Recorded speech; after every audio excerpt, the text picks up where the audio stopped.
You're listening to the Balanced Educator Podcast, episode number 124. Welcome to the Balanced Educator.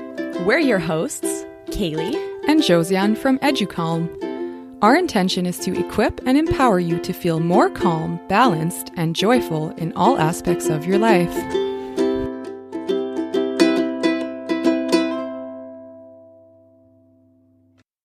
Hello there, and welcome to the Balanced Educator Podcast. Since Kaylee did a solo episode last time, I just wanted to start by wishing you a happy new year. 2020 was one crazy year, and now we can say it's over and we are in 2021. New year, new beginnings. So exciting. So today I am doing a solo episode and I'm going to share with you a lesson and project that I did with my students all about growth mindset. It was an interdisciplinary project. I loved it. My students loved it. And so I just thought it would be fun to share this project with you because it's so easy for anyone to do in their classrooms, and it teaches the kids so much. So before we dive in, I just want to share with you our newest sponsor. So as teachers, we have a ton of papers to deal with. We all know it. It's no fun. And it's so much worse when you have papers from multiple classes. Sometimes it's difficult to keep all those papers in and around the classroom organized. Can you relate? So today we are so excited to share our newest sponsor, the Simply Organized Teacher. Kelly Jackson is the face behind the name, and she has created an awesome and helpful course that I recently took and loved.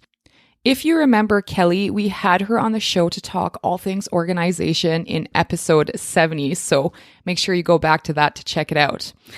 The goal of the Organize Your Classroom Papers course is to sift through, clean out, and organize all your papers so that you can stop spending time trying to remember where you put that copy or having to get your class involved in looking for those materials you just misplaced. So you can access the course by heading to educalm.com/TBE124. So that's educalm, educalm.com/TBE as in the Balanced Educator 124. And you can click on the link to the Simply Organized Teachers course. Inside the course, they talk about organizing filing cabinets and digital files, lesson plan materials, basically any kind of paper material. Kelly shows you practical ways that you can organize and systemize those papers. In less than 40 minutes, Kelly will teach you how to clean out, organize, and systemize the papers in your classroom so that you can get rid of some of that clutter. So again, that's educalm.com/TBE124 to get access to the course as of today. All right, let's dive into this episode. So this school year, I don't know about you, but I really wanted to emphasize and prioritize social emotional learning before all other things.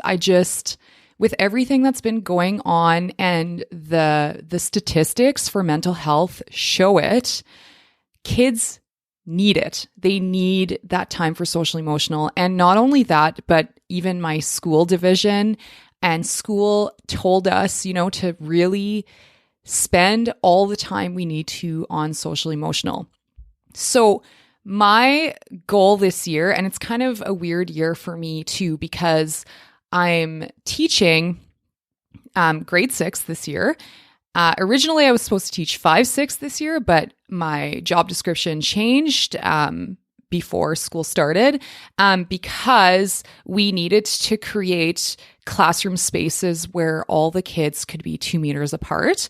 So I'm actually teaching 3 groups of grade 6 students, of 15 students each, which has been really, really interesting. I mean, it's had its advantages and its disadvantages, but I've really enjoyed doing that. And so I'm only teaching 2 subjects this year, and I'm teaching them 3 times over, which I feel like has really given me the opportunity to better myself as a teacher, because when I'm repeating the lessons, they just get better every time. And I always feel bad for that first group that got the lesson that just didn't get the same quality as the last group when I did it again. But anyway, that's another story. But my goal this year was really to focus on social emotional and also to create interdisciplinary projects and lessons, etc., that would work in both my health class and my ELA class. So I kind of meshed both of these together to be able to just focus on social emotional. Meanwhile, teaching them what they need to learn in the language arts. So one of the first things that I wanted to tackle this year was specifically the topic of growth mindset. I just feel like it's such an important topic. It is, I mean, and especially, like I said, in this pandemic, like the students need to learn and know that they can get past this. They can grow through whatever is difficult right now. They can do hard things, right? And we know 2020 was hard. So I really wanted to teach about growth mindset and really take a deep dive.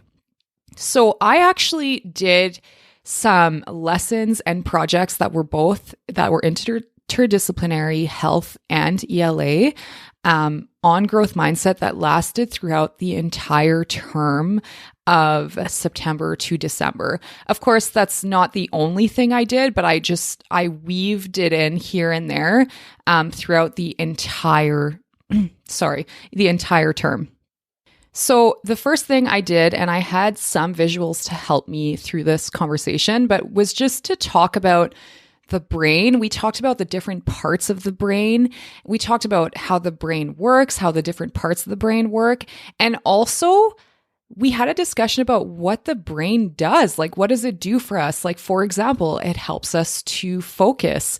It helps us to have a memory and to remember things that happened. It keeps us safe, etc. So we just had a discussion about that, kind of a brainstorm discussion. I actually did a kind of web on the board as we were going through that. And then we talked about how everyone can learn new things and how our brain can change over time. Which is essentially the growth mindset versus fixed mindset. So during that time, I kind of introduced the concept of growth mindset versus fixed mindset. I asked the students what they thought these meant, and being grade 6 students, they figured out the words growth versus fixed. So then we talked about growth mindset specifically and its meaning, and I literally just pulled up the definition of growth mindset, which I have here. Individuals who believe their talents can be developed through hard work, good strategies, and input from others have a growth mindset.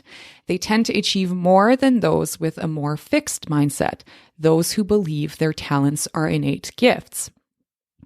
So we talked about that, and we talked about how in certain areas of our lives, we can have a growth mindset, but then sometimes in other areas, we have a fixed mindset. So it's not like we have one or the other at all times. I know for myself, and I told the students this, that sometimes I do things and I realize how in that specific, area of my life, that I realized suddenly, oh man, I have a fixed mindset about this thing that I have to do. And so it's realizing it and then, okay, I need to change this mindset, and then working through it so that I can take on a growth mindset in that area of my life. So then one of the newest things that we have in Educalm Classroom is we added in very recently a video about growth mindset. And it's a video that explains growth mindset, what it is, how it works, what it does to the brain, and all of that. Super awesome video. It's about, I think it's like 3 minutes long, and it really shares the in and outs of this whole growth mindset idea. So showed them that right away. And of course that sparked more conversation. So had more conversation about growth mindset, and students really started sharing their ideas or their, experiences with their mindsets and really getting in touch with what their mindsets are around certain things. And this video, this growth mindset video, is just like so jam-packed with such useful information that I showed the video to each of my groups. I think I showed it 2 to 3 times, depending on the group, depending on what I saw their needs were. So basically, the next time I saw them, they watched it again. Repetition is really important, and this video in Educalm Classroom is really, really awesome. Those of you who have a membership to Educalm Classroom, if you make your way to the growth mindset theme and then the first growth mindset unit, you'll find it there. It should be right there up at the top to show to your students.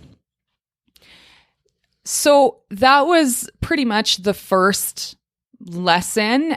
With some of the groups, this lasted one kind of period, like an hour period. Some of them it lasted a little bit longer. It's so interesting how each of my groups are so different and how they react and discuss these things. It's just been so interesting to see that. So then the next time we talked about a little bit how the brain is like a sponge. And I asked the students, why is the brain like a sponge? So we talked about that, the fact that it absorbs. The brain is amazing. It just absorbs whatever we pay attention to, right? And then we went back in time and talked about what we learned as babies, right? Learning how to walk, learning how to eat, eating solid foods, bringing the food to our mouths, right? Crawling, everything we learned. We learned our first words and then how to say, 2-word phrases, then full sentences. And how, as we were learning these things as babies, our brain was growing and creating new connections. And so even now, and as grade 6 students and as an adult, when we learn new things, our brain grows and it creates new connections, and in turn it becomes stronger. And the more that we learn and take on these new challenges, the more we're open to learning and taking on these new challenges. And talking about, vice versa, if we only do things that are easy, our brains won't grow and evolve. So it's really important to do hard things. It's really, really, really important to work at things, to give ourselves big challenges. That math concept that seems impossible to learn, well, tackle it. It's good for your brain, right? I also, within that conversation, and this was inspired from, I don't know if you've seen it on Netflix, but Michael Jordan's The Last Dance docuseries, which I absolutely loved. It was amazing.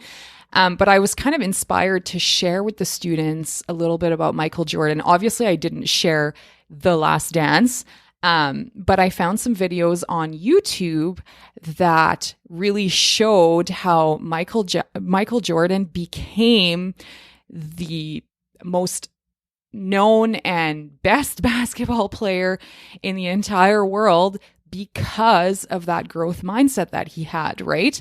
And the video that I shared talked about how he didn't make the team in high school. And so he decided that, he accepted the challenge and he decided that he was going to get in or make it the next year. So he worked at it and worked at it and worked at it. And I mean, guess what?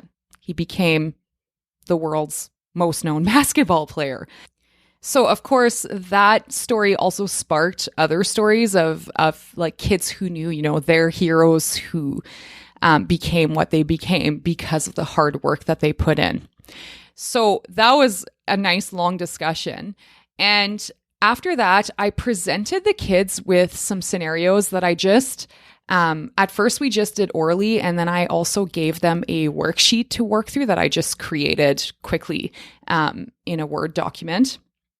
But we went over scenarios that were fixed mindset versus growth mindset. So, for example, even just the simple sentence, "I'm not a good writer," versus "writing is hard for me, but I'm working at it to get better at it." So we talked about, the difference between the two, and also how can we take a fixed mindset statement and turn it into a growth mindset statement. So for example, if someone says, "I'll never be good at this," how can we take that and turn it into a growth mindset statement? I may not be good at this yet, but I will keep working at it until I get better. That would be a growth mindset statement. So we kind of went through lots of those examples first as a group, and then I actually gave them a worksheet to work through. And that was pretty much the end of that lesson. We corrected it together as a group, and that was that. So this was like basically introducing in depth this idea of growth mindset. And what's really awesome is that with the EduCalm Classroom membership, which is our online social emotional learning program for the classroom, where there are guided mindfulness audio practices for every single day of the school year. In there are 2 units on growth mindset, which means that there are growth mindset practices, audio guided practices for 2 months. And possibly more. I did them for about 2 months because I did Unit 1 for 4 weeks and Unit 2 for 4 weeks. So then as of that moment where I taught these lessons, then we started listening to these every single morning at the beginning of the day. So the kids were basically relearning the concept of growth mindset and how to adopt a growth mindset and live with a growth mindset. So, and the practices build on each other. So the students were learning a little bit at a time, developing their growth mindset a little bit at a time. So while we dove into that and started doing this on a daily basis, I kind of waited maybe 2 weeks or so just to let that concept really sit with them for a while. And then I introduced a dream board project, which is a project that we also have in EduCalm Classroom as like one of the kind of bonus extra projects in there. It's all there for you. Those of you who are members of EduCalm Classroom, it's there for you. It's an awesome project. I've done it with a couple different groups now. It's always been such a fun thing that the kids love doing. But you can also do this without having a membership to EduCalm Classroom, of course. You probably all know what a dream board kind of entails. And if you don't, I encourage you just to Google dream board and tons of stuff will come up. But the way that I did it was that I shared with them one of the worksheets that are in EduCalm Classroom as part of the project, which is essentially, and you could just create your own or just ask them to journal out these answers, but basically asking them, what does the life of their dreams look like, feel like, taste like, smell like, and sound like? So they had to fill that out.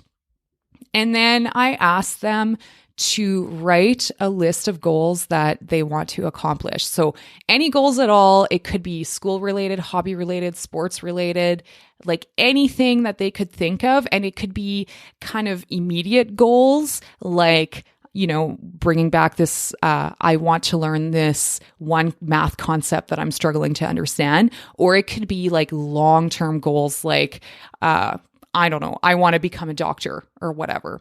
So they had to fill that out. I had grade 6 students and I feel like I have quite a strong group this year. And I actually asked them to fill out the page.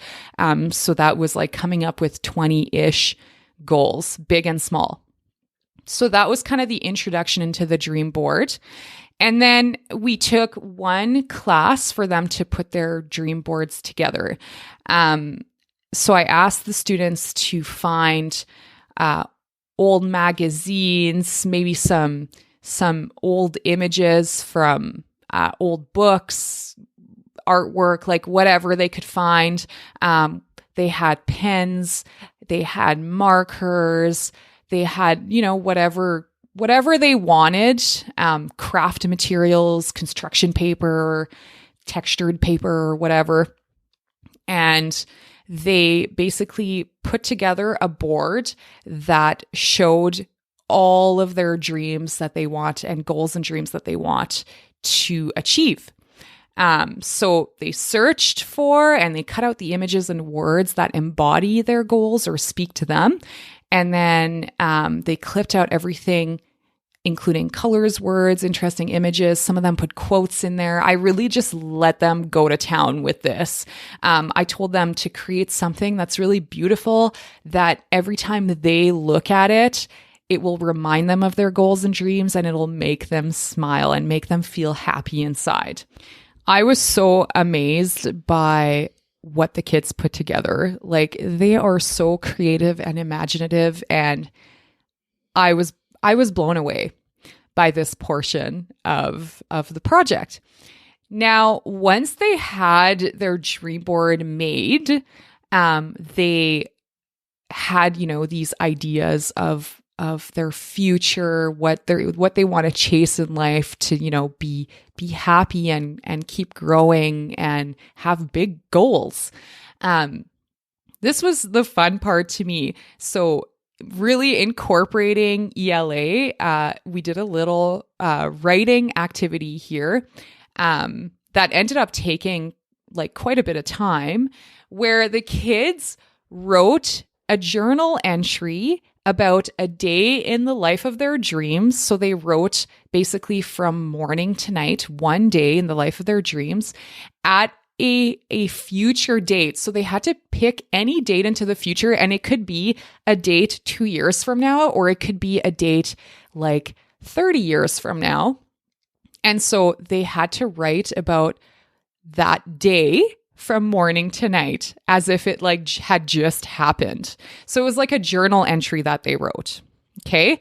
And so the first thing that I got them to do, and I also did, I modeled this first, was to do a brainstorm of what they wanted to include. Because obviously, from the list that they had originally created from their dream board, they wouldn't be able to include all of those things in their one day in the life of their dreams, right?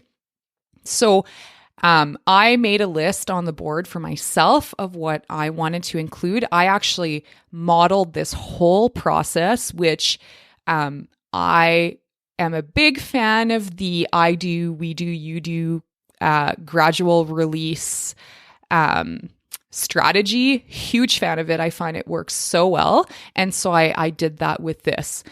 So first I did the brainstorm, and I decided to write as if I was retired, just because I thought that way it could be kind of different than what I'm doing now. And so I wrote, about a day in the life of my dreams in like, I think it was 2050 I chose. And so then I just wrote a list of all the couple things that I wanted to include in this like journal entry. And then I asked the students to do the same, to do a brainstorm, just to start thinking about it. And then I modeled my journal entry. So I had some kind of big poster papers, I don't know, flip chart paper kind of thing. And I wrote out my journal entry, making corrections as I went, editing, I went through the process with them. And if you're familiar with the I do, we do, you do, then you probably have an idea of what it looks like. But I basically took them through my writing process. And as I did that, I would often ask the students, what did you notice me do just now? And so they would say things like, and I actually have the list here in front of me that I made with one of my groups, one of my 3 groups. Like the first thing on this checklist here is I reread, and reread again to improve my writing. Another one here, I made sure my sentences and paragraphs flowed well by adding transition words. I added spicy words in my writing, and I made sure I wasn't repeating the same words too often. And even things like as simple as I added a date at the top of my journal entry, and remembering that the date was into the future, right? It wasn't today's date. So just a list like that, that's just like a sample. The list was quite a bit longer than that. I won't go through it all. But basically, as the kids noticed what I was doing, we would write it on this checklist. And so this checklist became their writing checklist, okay? And it also became what I used to evaluate their work. So once I modeled, and I did this, when I do this modeling activity, I usually do 10 to 20 minutes max at a time, because I find then, I start losing that engagement. So I do that usually at the beginning of class, and then I move on to other things. So that kind of lasted probably a good week at least, where I just modeled every day. And the fun thing is that when you wait a day and then you do your next 10 to 20 minutes, we notice, the kids and we notice new things that I could improve upon on the things that I wrote last time. So it's really fun that way. And one thing that was really fun with having 3 groups is that I actually took my work from one class to the next to see how those kids could help me, that other group of kids could help me to improve my writing. So that was really unique, because in the past I only was able to do that with one group. So I really enjoyed that. Once I did that, I didn't do a we do portion for this. Those of you who know kind of the I do, we do, you do process, I only did an I do for this one. Because I thought it would be kind of hard to create a we do of a day in the life of my dreams as a class, right? But I'm sure we could have come up with something creative, but we just didn't really have the time for that. And like I said, I was also doing some other things in my classroom during that time. So then once I was done modeling my day in the life of my dreams, then it was the kids' turn to write their own. And so they worked through that slowly. And again, I gave them a couple periods just so that they could go back to what they wrote last time to see how they can improve it, right? Because it always helps to have fresh eyes on your work. And so then they, of course, use the checklist that we had created as a class, but to ensure that they actually use the checklist, I went over each thing on the checklist with them as we did it as a class. So basically, like I said, the first thing was reread, and reread again to improve my writing. And so I got the kids to do that. So I gave them, 5 to 10 minutes to go over their writing to improve it. And then the next one, I made sure my students and I made sure my sentences and paragraphs flowed well by adding transition words. We came up with a list of good transition words, and then I gave them 5 to 10 minutes to just work on that, and etc. Okay, so just to ensure, because I find when we just give them a checklist and we're like, use this checklist, I often find that some of the kids are amazing at it, but some of the kids, they check everything off and they say, yep, it's done. But when I actually take the time to go through each point with them, it makes a huge difference. And I see lots of improvements during that time.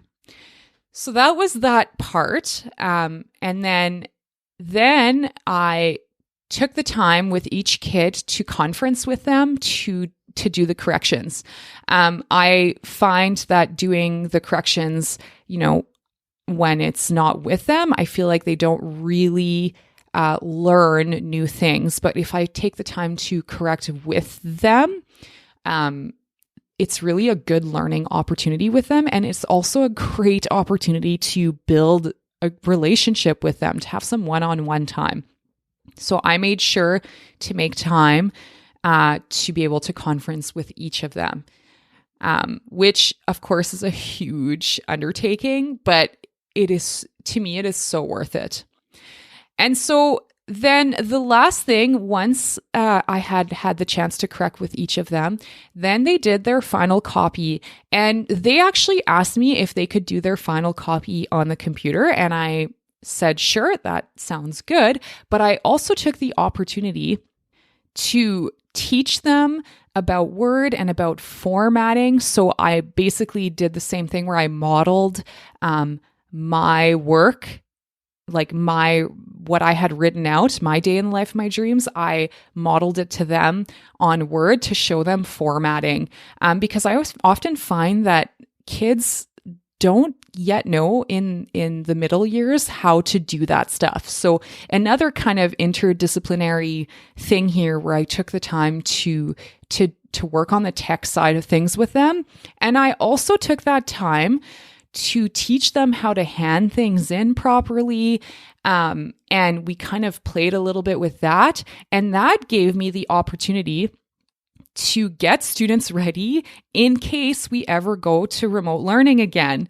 That this way, now they're good. They're good to go for remote learning because they know how to hand things in. They know how to use some of the different programs, etc. So I kind of deviated a little bit there too, because I just gave them a little bit of time to play with all the tech side of things with my guidance. So that was a great little opportunity there. And that just happened authentically because the kids asked me if they could do their final copy on the computer, which I agreed to. And so that was kind of the bulk of the whole lesson/project that basically lasted a good 2-3 months. And then this December, so then they were all done their project, basically end of November. And in December, they shared their dream board. We celebrated their work with the class, and they shared their dream board or so I gave them the option, because to some of them, this was really like personal work that they didn't want to necessarily share everything, but I gave them the option. They could also either share their dream board, tell us a couple dreams that they have that is on their dream board and an explanation as to why it's there, or they could just read out a day in the life of my dreams. This gave us the opportunity to celebrate their work, to give the students some compliments about their work, about their writing, kind of that building that confidence piece, that self-esteem piece. We know that's a big thing in grade 6. And so then it gave them the chance to do kind of, I didn't call it like a presentation in this case, but to work on their oral. So lots of components to this project, both in health and ELA. And so The last thing is too that with the dream board, I wanted to make sure that they would be able to see it often, that they can look at it all the time, because the idea is that we built this dream board so that they can always have their dreams at the forefront of their lives, right? So we put their dream boards up somewhere very visible for them so that they can look at it often. Now, I'm recording this right now in December, end of December. But another thing that I have planned for the new year, just to bring back the concept and just a really small activity, is that, and I know Kaylee talked about this in the last episode, she talked about affirmations. So I want to do, instead of just like your regular New Year little worksheet activity, I want to teach my students about affirmations, and I want them to create an affirmation for 2021 of a dream or goal that they have. I haven't done this activity yet, so I don't know quite how it will go. But in the growth mindset, the second growth mindset unit in EduCalm Classroom, there is a lesson plan and worksheet there on exactly how to teach this and how to do this with your students. But basically, I will be modeling my own affirmation and then getting them to create one. And it's kind of same thing as the dream board, where we're going to put it somewhere where they can see it often. And that was pretty much the whole project. On a side note though, I also printed out quite a few of our posters in the growth mindset theme in EduCalm Classroom. And one of them, it says, "I can do anything and everything."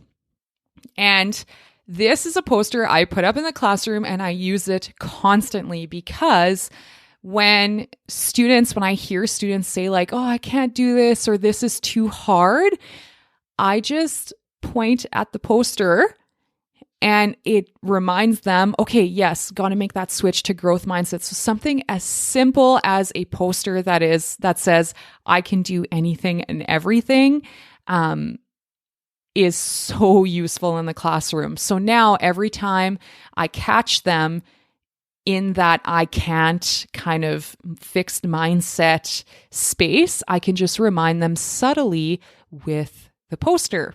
Super useful.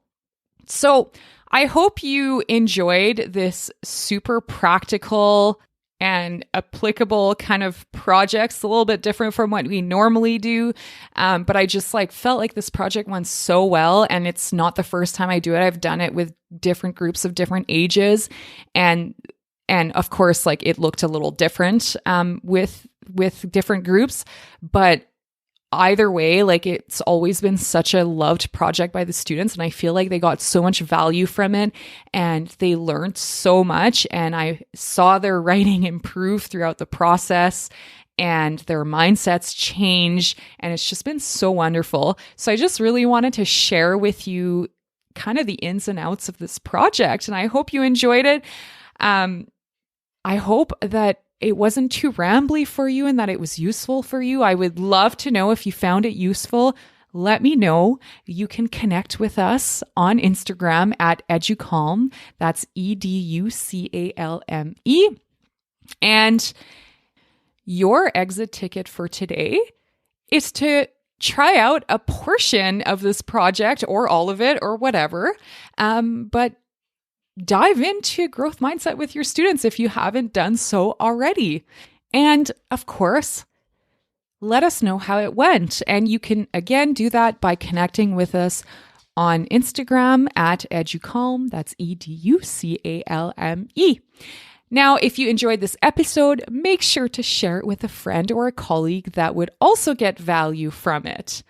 Thank you so much for sharing your valuable time with us. I know you don't have too much of it, and I hope that you have an awesome week.